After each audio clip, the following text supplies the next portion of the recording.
c'est différent. La pandémie crée beaucoup d'incertitudes et d'instabilité pour tout le monde, y compris nos jeunes. Ceux qui sont sur le point d'obtenir leur diplôme n'ont pas pu profiter du dernier semestre comme ils avaient prévu. Et maintenant, ils ont du mal à entrer sur le marché du travail. Ceux qui sont encore aux études font face à des obstacles semblables. Les stages en milieu de travail ont été annulés et les emplois d'été se font de plus en plus rares. Vous êtes nombreux à vous demander non seulement ce que vous allez faire pendant les prochains mois, mais comment vous allez payer vos frais de scolarité pour l'année qui vient. Donc, la semaine dernière, on a dévoilé un plan de 9 milliards de dollars pour vous aider à traverser la crise. D'abord, on a annoncé la prestation d'urgence pour les étudiants, qui va donner aux jeunes 1 250 dollars par mois pendant l'été. Et si vous avez un handicap ou si vous avez un dépendant, vous allez en recevoir plus. En même temps, on investit pour créer 76 000 emplois supplémentaires pour les étudiants dans les secteurs qui ont besoin d'un coup de main ou qui contribuent activement à la lutte contre la COVID-19. Ces emplois s'ajoutent à ceux offerts dans le cadre du programme Emploi-été Canada. If you can't find a job this summer, but want to contribute in the fight against COVID-19, we're going to make sure you have support too. Students helping in the fight against COVID-19 this summer will soon be eligible for $1,000 to $5,000 through the new Canada Student Service Grant for volunteer hours. We're also going to be providing specific support for First Nations, Inuit, and Métis Nation students. For graduate students and those conducting research, we're going to extend scholarships, fellowships, and grants so your work can continue. And we are doubling student grants for low and middle income students for 2020-2021.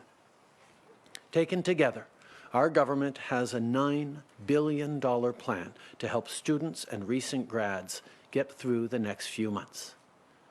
Since we introduced this plan, we've been working with the opposition parties on legislation that will get this help to young people as quickly as possible.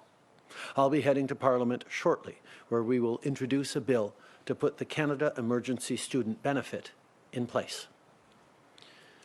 Les dernières semaines ont été difficiles pour tout le monde et notre gouvernement agit pour vous appuyer pendant la crise. Pour aider les parents, nous allons bonifier l'allocation canadienne pour enfants en mai. Après la fermeture des écoles, les parents se sont improvisés enseignants, restaurateurs, profs de musique et j'en passe. L'isolement pèse lourd sur les familles, donc on leur donne un coup de pouce avec l'allocation canadienne pour enfants. Et pour appuyer les gens dont le revenu est faible ou modeste, notre gouvernement a augmenté le crédit pour la TPS. Je veux aussi rappeler à tout le monde que cette année, si vous devez payer des impôts, vous avez jusqu'au mois d'août pour faire votre paiement. The pandemic has been hard on everyone, and that's why our government is stepping up to support you. To help parents who've got their hands full these days, our government will be boosting the CCB payment in May. And to help lower-income Canadians, we supplemented the GST credit. I also want to remind everyone that this year, if you owe income tax, you have until August to make your payment. Yesterday, Minister Hajdu and Dr. Tam provided an update on our latest modelling. And the good news is that Canadians are stepping up to keep each other safe. In fact, in many parts of the country, the curve has flattened, so we have to keep it up. We're seeing some progress because people from coast to coast to coast are making sacrifices and following public health rules, so let's stick to it. Let's stay home, wash our hands, and when we go out, let's stay 2 meters away from others. Starting this weekend in Nova Scotia, the Canadian Forces Snowbirds will head across Canada to salute Canadians doing their part to stop the spread of COVID-19. As we watch the snowbirds fly over our homes, let's remember that we are all in this together. Happy to take your questions now. Merci beaucoup, Monsieur le Premier ministre. On va maintenant passer à la période de questions, en commençant par le téléphone. 4 questions sans suivi. Opérateur, c'est à vous. Thank you. Merci. First question, Stephanie Levitz, the Canadian Press. Line open. Good morning, Prime Minister. Why aren't there measurable targets and standards attached to the national guidelines for lifting restrictions, the guidelines that were released yesterday, so that people can be confident the decisions are being made based on science rather than other considerations? We worked very hard with the premiers across the country to ensure that we could get guidelines that reflected the foundational science and best advice given by medical experts and scientists on what needed to be in place before provinces or regions could think about reopening. Every region, every province, every territory is facing a very different situation right now with different industries, different size cities, and different spread of COVID-19. That's why we needed to make sure that the foundational elements were there that we could all follow as Canadians, but recognize that different jurisdictions will act differently. But there is a common desire right across the country from all premiers to ensure that we're doing this right. Everyone understands that the danger of opening up too quickly or the wrong way could mean we come back into this situation where we are right now, and nobody wants that. So we're going to keep moving forward responsibly according to the guidelines. Merci. Opérateur, prochaine question. Merci. Thank you. Prochaine question, Michel Lamarche, TVA Nouvelles, à vous.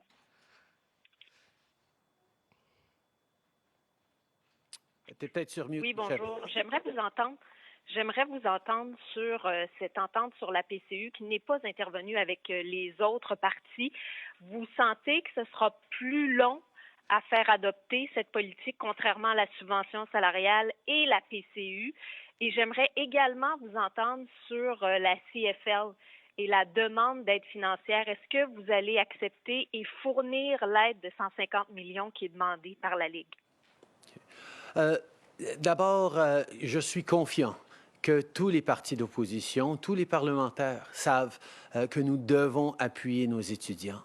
C'est une question immédiate avec des étudiants qui ne savent pas comment ils vont trouver un emploi d'été, qui ne savent pas comment ils vont payer leur loyer ou faire leur épicerie. Et donc, on a besoin de les appuyer pour cet été. Mais on a aussi besoin de les appuyer pour que, rendus à l'automne, rendus dans les années à venir, ils vont pouvoir réussir, ils vont pouvoir payer leurs frais de scolarité, ils vont pouvoir bénéficier du travail, de l'expérience qu'ils ont eue cet été. C'est pour ça qu'on avance et avec une allocation d'aide pour les étudiants, mais aussi en créant des emplois d'été pour des étudiants à travers le pays pour aider dans la lutte contre la COVID-19, pour aider l'économie à commencer à reprendre.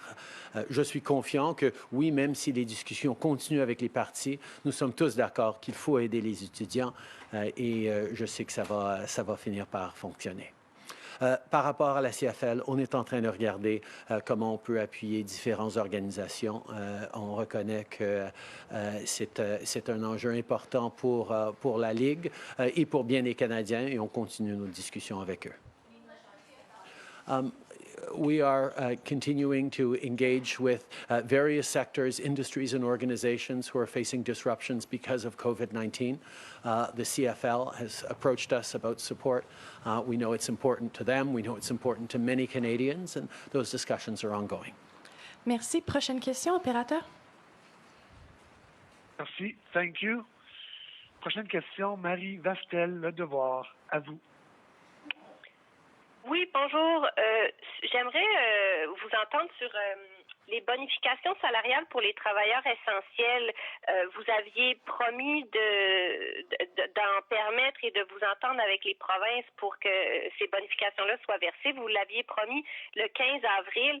Ça fait maintenant 2 semaines. J'aimerais savoir qu'est-ce qui bloque, compte tenu que vous êtes entendu avec les provinces pour des mesures pour les loyers commerciaux assez rapidement. Quand même, visiblement, il y a quelque chose qui achoppe avec les provinces sur cette idée de bonus pour les travailleurs essentiels.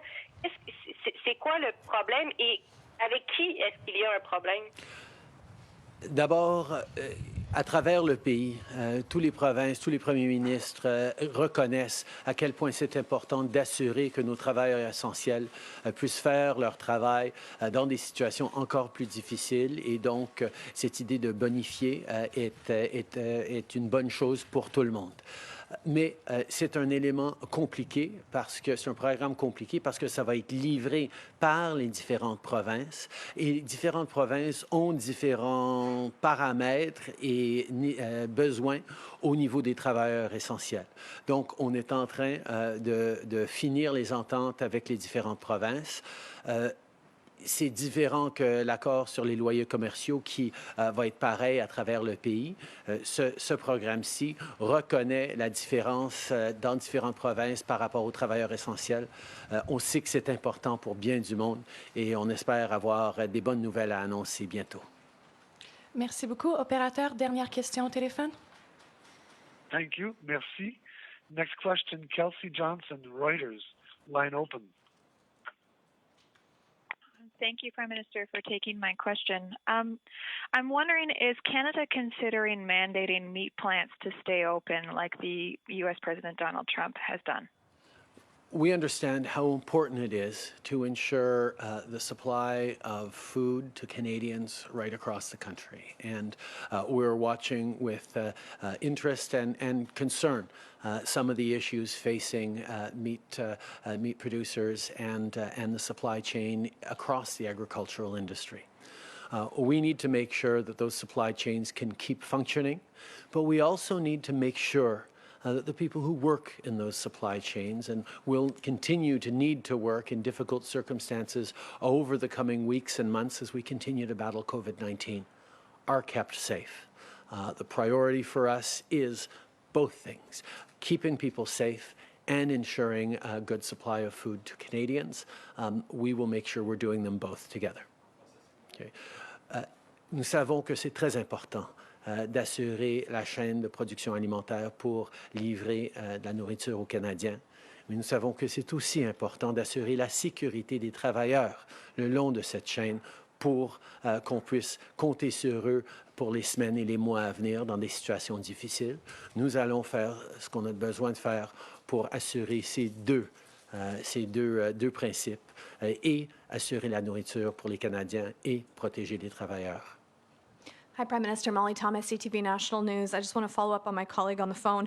A few weeks ago, you said you weren't worried about food shortages. Right now, we have McDonald's not able to rely on Canadian beef, and we're not even talking about smaller restaurants or burger joints out there trying to stay alive. What is your specific plan when it comes to the beef industry, and are you bracing for other hits in the food industry? We know that this pandemic is unprecedented and its impacts are far-reaching on our daily lives, on many different industries.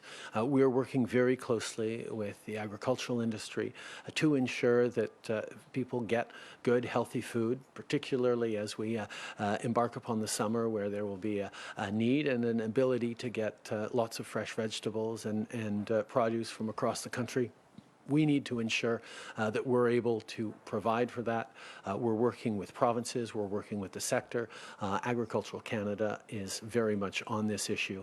We need to continue to stay vigilant because of the large disruptions across many different sectors in our country, including obviously agriculture.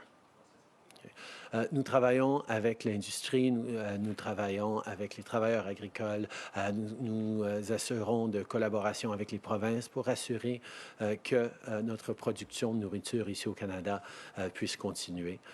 Il faut être vigilant parce qu'on sait que cette situation est sans précédent et très difficile, mais nous allons continuer de travailler en priorité pour assurer qu'on puisse nourrir les Canadiens.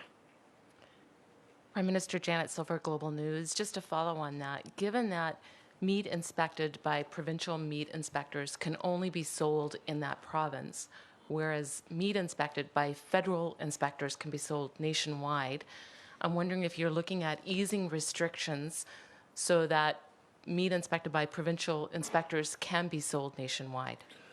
I think we're open to all sorts of flexibility, ensuring that we can keep Canadians safe right across the country, but recognize that we are in a difficult situation. But as I understand it, the priority or the preoccupation and the challenges we're facing isn't as much around safety of the food produced, which continues to be ensured, but the safety of the workers working in those plants because of COVID-19. And that is something that requires requires a little more work and a little more coordination to ensure that we're keeping those workers safe and not just the food safe, which is always a priority for us all.